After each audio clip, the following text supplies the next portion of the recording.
다 같이 사도신경 하심으로 우리의 신앙을 고백하시면서 9월 23일 수요 예배 하나님 앞에 올리도록 하겠습니다. 전능하사 천지를 만드신 하나님 아버지를 내가 믿사오며 그 외아들 우리 주 예수 그리스도를 믿사오니 이는 성령으로 잉태하사 동정녀 마리아에게 나시고 본디오 빌라도에게 고난을 받으사 십자가에 못 박혀 죽으시고 장사한 지 사흘 만에 죽은 자 가운데에서 다시 살아나시며 하늘에 오르사 전능하신 하나님 우편에 앉아 계시다가 저리로서 산 자와 죽은 자를 심판하러 오시리라. 성령을 믿사오며 거룩한 공회와 성도가 서로 교통하는 것과 죄를 사하여 주시는 것과 몸이 다시 사는 것과 영원히 사는 것을 믿사옵나이다. 아멘.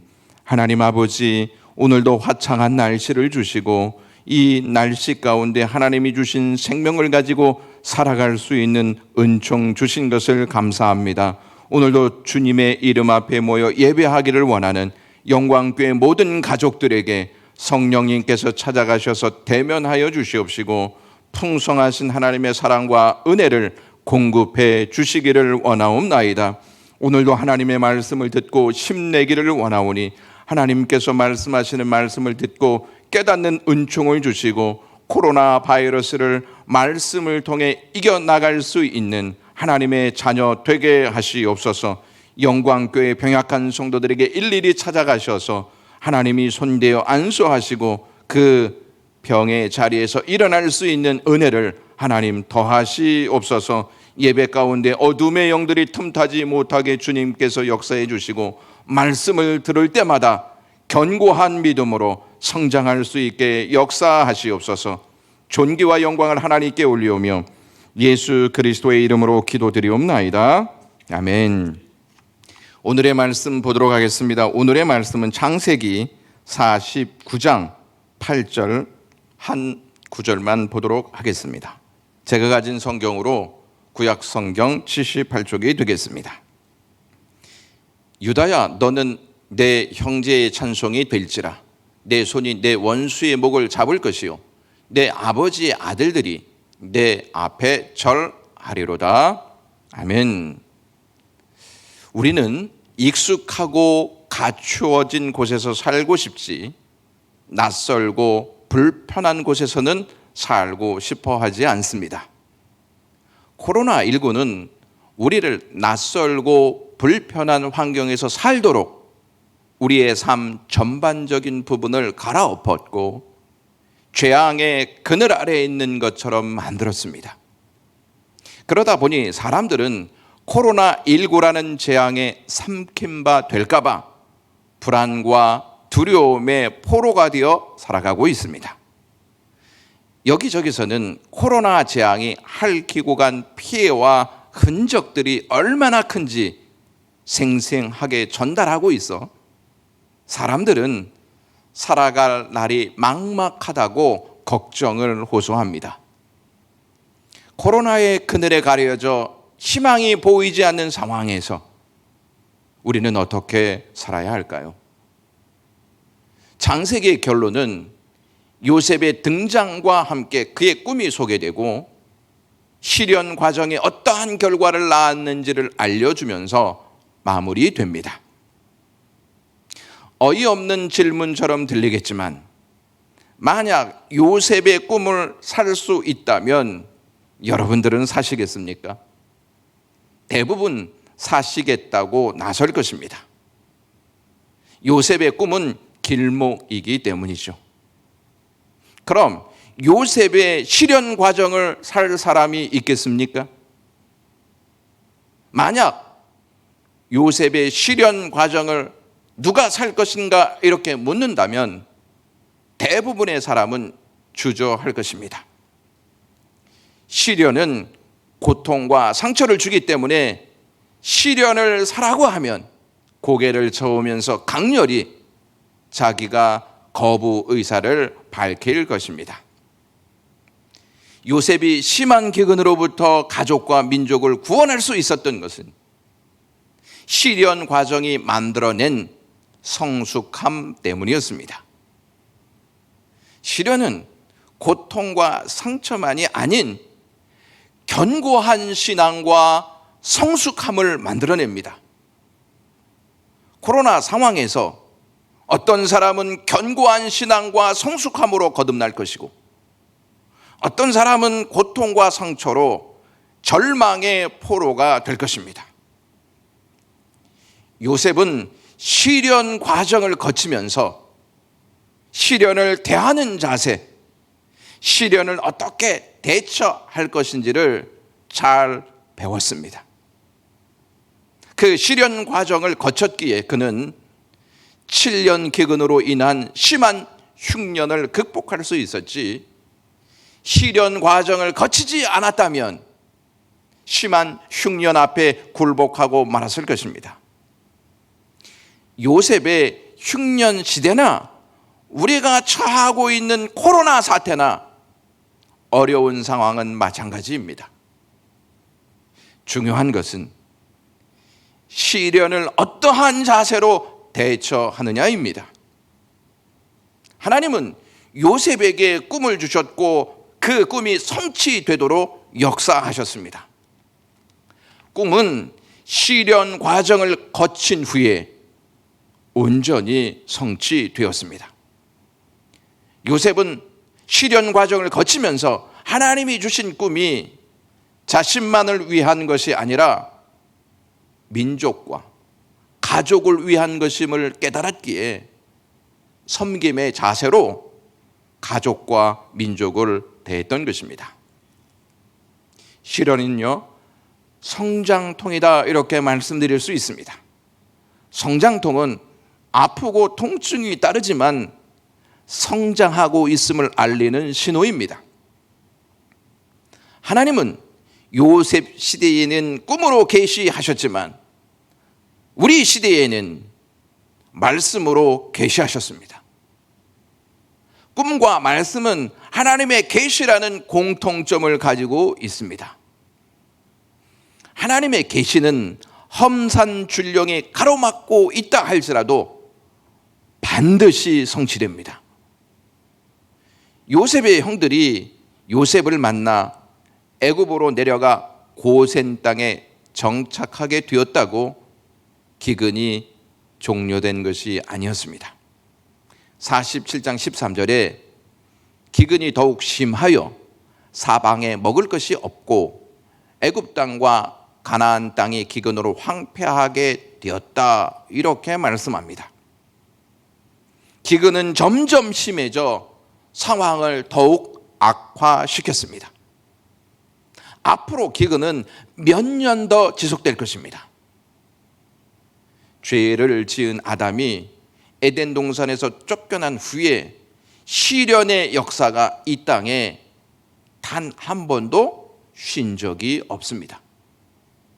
시련은 모든 세대마다 다 있었습니다. 시련이 있을 때마다 사람들은 하나님을 무자비하신 분으로 몰아갑니다. 얼마 전에 제 아들 정인이가 주위에서 사람들이 코로나로 인해 많은 사람들이 죽는 것을 보면서 하나님은 무자비하신 분이 아닌가 이렇게 말하고 있는데 아빠는 어떻게 생각하냐고 물었습니다. 그래서 제가 그럼 그 질문을 던지는 사람들이 죽지 않고 살아가는 것도 하나님이 무자비하셔서 그런 것이냐고 대답했습니다. 하나님이 무자비하시면 이 땅에 살아남을 수 있는 사람이 과연 얼마나 될까요? 코로나는 인간이 초래한 재앙임에도 불구하고 그 탓을 하나님께 돌리고 있으니 얼마나 잘못된 사고입니까? 기근이 더욱 심한 상태에서 애굽의 고센 땅으로 내려온 야곱은 바로를 축복합니다. 바로를 축복한 야곱은 죽음이 가까이 오고 있음을 알았기에 12 아들들을 불러 모아 각각 기도를 해줍니다. 그 중에 오늘 본문은 우리에게 중요한 복음을 제시합니다. 시련은 끝나지 않고 낯선 이방 땅에 정착하여 불편한 삶을 살 수밖에 없었던 그 상황에서 하나님은 그들에게 장차 유다를 통해 성취될 하나님의 계시를 알리심으로 살아가야 할 이유를 말씀하십니다. 하나님의 계시, 하나님의 말씀이 없는 세상에서 살아갈 이유를 찾는 사람은 가장 어리석은 자입니다. 코로나 재앙으로 인해 모든 것이 뒤죽박죽된 상황에서 여러분은 살아갈 이유를 어디에서 찾고 있습니까? 코로나로 인해 아무도 희망을 말하지 않는다 할지라도 하나님을 믿는 우리는 하나님이 말씀하신 계시에 주목하고 하나님이 말씀하신 계시 안에서 소망과 희망을 찾고 말해야 합니다. 하나님의 계시를 중심으로 시련과 코로나를 맞는 것과 하나님의 계시를 모르고 시련과 코로나를 맞는 것과는 하늘과 땅 차이입니다. 복은 아무 일 없이 잘 먹고 잘 사는 삶이 아니라 시련과 코로나 속에서도 하나님의 말씀으로 맞이하는 삶, 그것이 복 있는 삶입니다.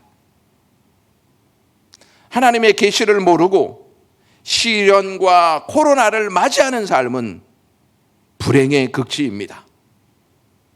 저는 오늘 야곱이 유다를 축복한 기도 중에서 특히 8절을 중심으로 유다를 통해 이루실 하나님의 계시를 살펴보고 그 의미를 나누고자 합니다. 하나님은 유다에게 형제들로 하여금 찬송과 경배를 받게 될 내용을 계시하십니다. 흥미로운 사실은 하나님께서 요셉의 11 형제들이 요셉에게 절하는 꿈을 보여주셨습니다. 그 꿈은 몽상으로 끝나지 않고 현실 역사에 거짓없이 드러났습니다. 요셉의 꿈의 성취가 국소적인 부분이라면 유다에게 주신 하나님의 계시는 전체적으로 성취될 예언입니다. 유다에게 계시한 예언은 하나님께서 창세기 3장 15절에 말씀하신 여자의 후손이 누구의 후손으로 오실지를 밝혀주는 내용, 그것이 오늘 본문의 내용입니다. 여자의 후손은 유다의 후손으로 오실 예수 그리스도이십니다. 마태복음 1장을 잘 살펴보시면 예수님의 족보가 나오는데 예수님이 유다의 후손으로 오신다는 내용이 나오면서 예수님의 아버지가 요셉으로 나옵니다. 그리고 그의 할아버지가 야곱으로 나옵니다. 그러므로 오늘 본문 말씀을 유다 대신 그리스도를 대입해서 읽어볼 수 있습니다. 그리스도여, 당신의 형제들이 당신을 찬양하며 당신의 아버지의 자녀들이 당신 앞에 절할 것입니다 라고 말입니다. 요한은 하늘에서 예수님을 계시록 5장 5절에 유다 지파로 언급하고 있음을 말씀합니다. 이는 야곱이 49장 9절에 예언한 유다는 사자 새끼로다 한 말씀과 동일하기에 유다는 그리스도를 의미합니다. 예수님이 태어나자 헤롯은 예수님을 죽이려고 동방박사에게 경배할 위치를 알려달라 말합니다. 헤롯은 이스라엘 민족이 아니라 에돔 족속으로 에서의 후손입니다. 에서는 자신의 장자권을 빼앗은 야곱을 분노하여 죽이려고 했던 것처럼 에서의 후손인 헤롯은 자신이 유대인의 왕인데 야곱 즉 유다의 후손으로 나신 예수님이 자신의 왕권을 빼앗는 존재라고 여겨 분노해 죽이려고 했습니다. 야곱과 에서의 상황과 헤롯과 예수 그리스도의 상황이 너무 흡사하지 않습니까? 헤롯을 만난 동방 박사들은 하늘의 별을 보고 베들레헴을 방문해 왕으로 오신 예수 그리스도를 경배합니다. 마태복음 2장 11절 말씀 보시면 집에 들어가 아기와 그의 어머니 마리아가 함께 있는 것을 보고 엎드려 아기께 경배하고 보배합을 열어 황금과 유향과 모략을 예물로 드리니라, 이렇게 말씀합니다.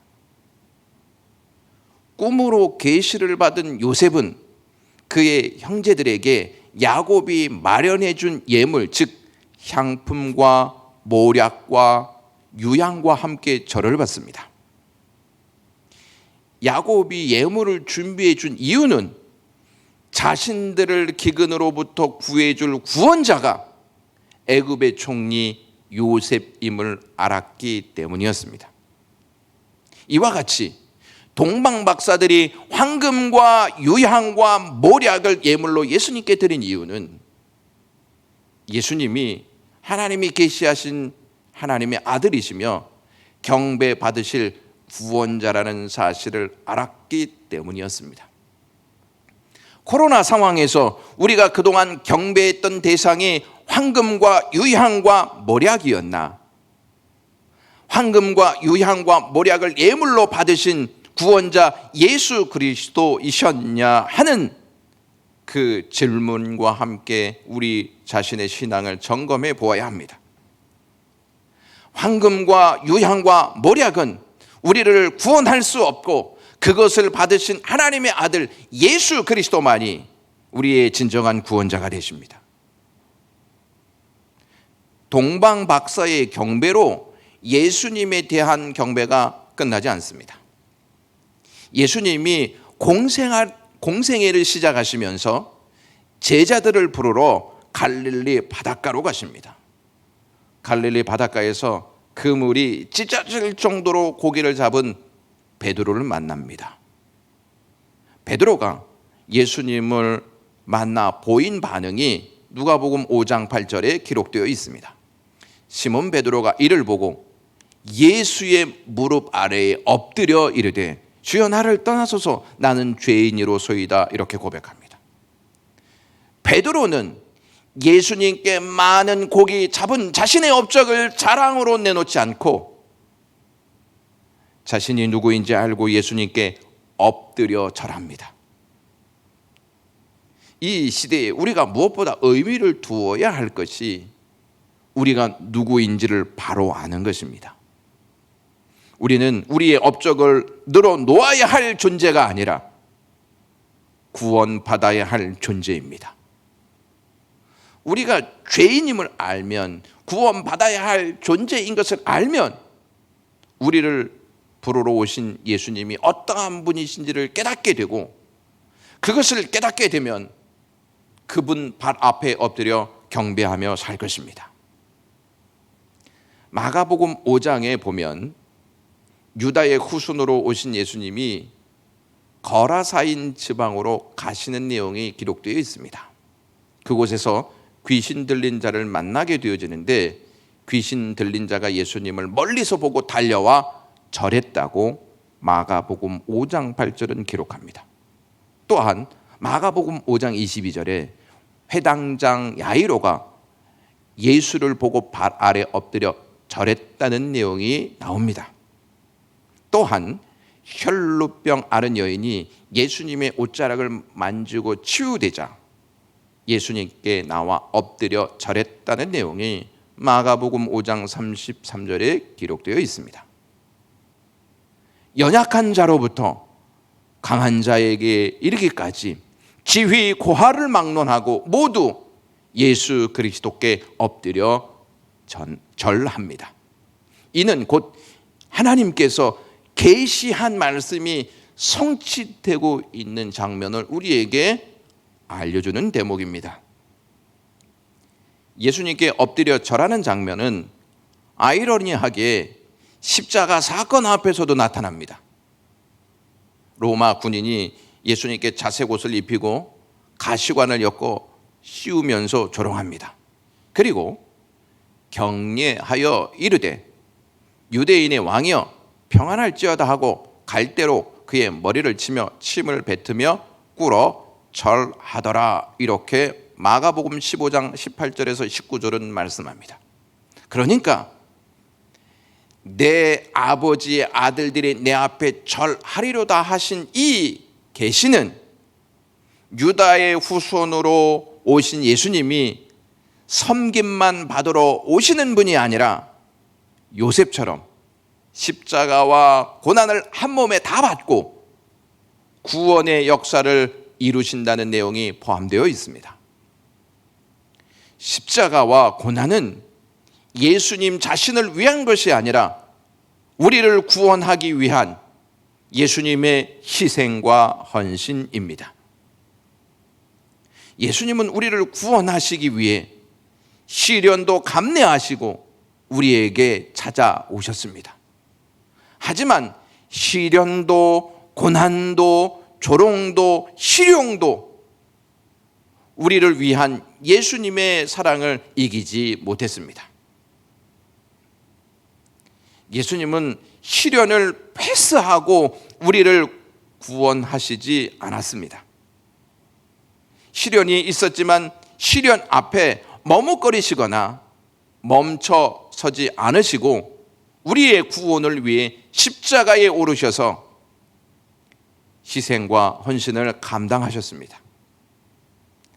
그러므로 예수님의 사랑은 시련보다 크고 그 어떠한 것도 예수 그리스도의 사랑과 견주어서 묘사할 수 없습니다. 우리를 찾아오신 예수님을 잊고 살면 우리는 예수님이 아닌 다른 것에 엎드려 절하는 삶을 살게 될 것입니다. 시련 속에서 우리의 경배의 대상이 예수님이신가를 살피고 또 살펴보아야 합니다. 예수님이 십자가와 고난 속에서도 하나님을 경배하셨던 것처럼 그리고 우리를 사랑하셨던 것처럼 우리도 시련과 코로나의 상황 속에서도 하나님만 경배하고 예수 그리스도를 사랑하는 믿음의 자세가 있어야 합니다. 바울은 하나님께서 계시하신 예언, 야곱을 통하여서 계시하신 예언이 누구를 통해 어떻게 이루어질지를 알고 빌립보 교회에 이러한 내용으로 편지를 보냅니다. 빌립보서 2장 10절에 하늘에 있는 자들과 땅에 있는 자들과 땅 아래에 있는 자들로 모든 무릎을 예수의 이름에 꿇게 하시고 라는 말씀입니다. 여기서 땅 위에 있는 자들이나 땅 아래에 있는 자들이 예수의 이름 앞에 무릎을 꿇게 된다는 사실은 알겠는데 하늘에 있는 자들이 예수의 이름 앞에 무릎을 꿇게 된다는 말씀은 이해가 어려워 보입니다. 사도 요한은 계시록을 통해 하늘에서 어떠한 일이 일어나고 있는지 자세히 밝힙니다. 계시록 5장 8절 말씀 보시면 그 두루마리를 취하심에 네 생물과 24장로들이 그 어린 양 앞에 엎드려 경배합니다. 여기서 어린 양은 유다의 후손으로 오신 예수 그리스도를 가르칩니다. 또한 5장 13절에 하늘 위에와 땅 위에와 땅 아래와 바다 위에와 또 그 가운데 모든 피조물이 어린 양에게 찬송과 존귀와 영광과 권능을 세세토록 돌릴지어다 이렇게 기록합니다. 그리고 14절에 네 생물이 이르되 아멘 하고 장로들은 엎드려 경배하더라 이렇게 말씀합니다. 사도 요한은 찬송과 경배가 지상에서만이 아니라 천상에서도 이루어지고 있음을 우리에게 전달합니다. 요한이 천상에서 본 환상은 곧 오늘 본문에 계시된 역사, 찬송과 경배가 예수 그리스도를 통해 성취되고 있음을 보여주는 말씀입니다. 천상에서 유다의 후손으로 오신 어린 양 예수 그리스도께 경배하는 역사는 계시록 7장 11절, 계시록 11장 16절, 19장 10절에 계속됩니다. 성경의 시작인 창세기에 계시된 말씀이 성경 마지막 부분인 계시록에서 성취되고 있음을 보여주고 있다는 것입니다. 여러분, 주기도문에 이러한 내용이 있습니다. 하나님의 뜻이 하늘에서 이루어진 것 같이 땅에서도 이루어지이다 하는 말씀입니다. 하나님의 뜻이 하늘과 땅에서 이루어지는데 하나님의 뜻은 무엇일까요? 하나님의 뜻은 하늘과 땅에서 예수 그리스도의 이름에 모든 무릎이 꿇어 찬송과 경배를 올리는 것입니다. 왜 예수님은 찬송과 경배를 받으실 분이어야만 합니까? 계시록 7장 14절에 이러한 말씀이 있습니다. 그들이 어린 양과 더불어 싸우려니와 어린 양은 만주의 주시오 만왕의 왕이시므로 그들을 이기실 터이요 또 그와 함께 있는 자들 곧 부르심을 받고 택하심을 받은 진실한 자들도 이기리로다 이렇게 말씀합니다. 예수님은요 만주의 주이시고 만왕의 왕이시므로 승리하실 분이시기 때문에 우리의 경배의 대상은 오직 예수 그리스도이십니다.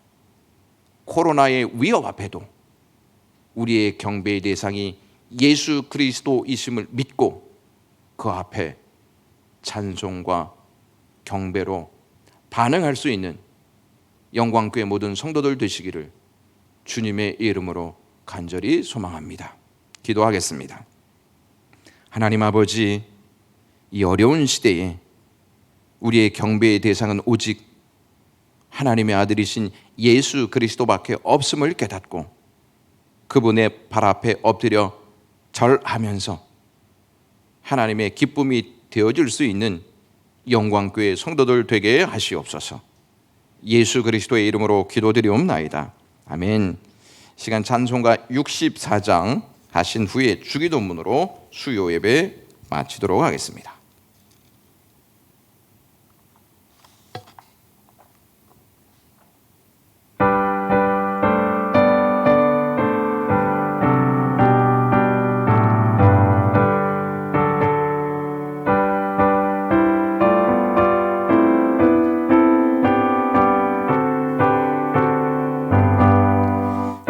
기뻐하며 경배하세 영광의 주 하나님 주 앞에서 우리 마음 피어나는 꽃 같아 죄와 슬픔 사라지고 의심 구름 거치니 변함없는 기쁨의 주 밝은 빛을 주시네.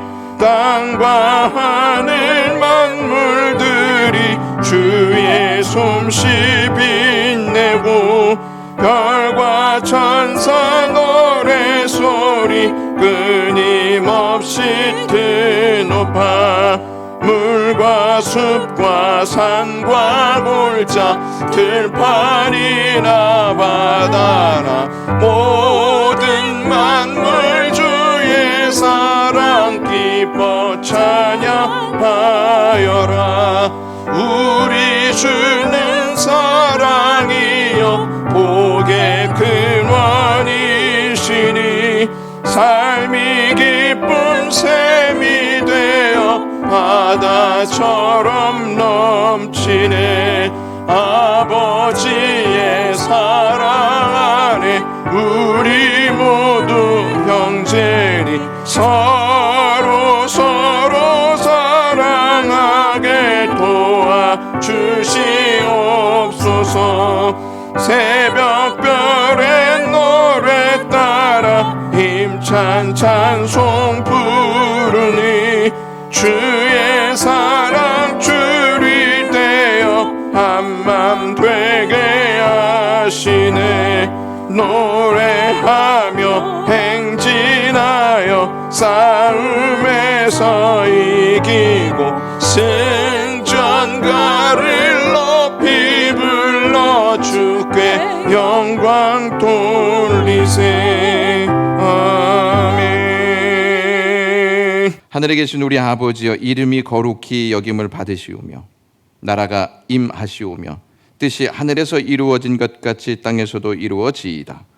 오늘 우리에게 일용할 양식을 주시옵고 우리가 우리에게 죄 지은 자를 사하여 준 것 같이 우리 죄를 사하여 주시옵고 우리를 시험에 들게 하지 마시옵고 다만 악에서 구하시옵소서. 나라와 권세와 영광의 아버지께 영원히 있사옵나이다. 아멘.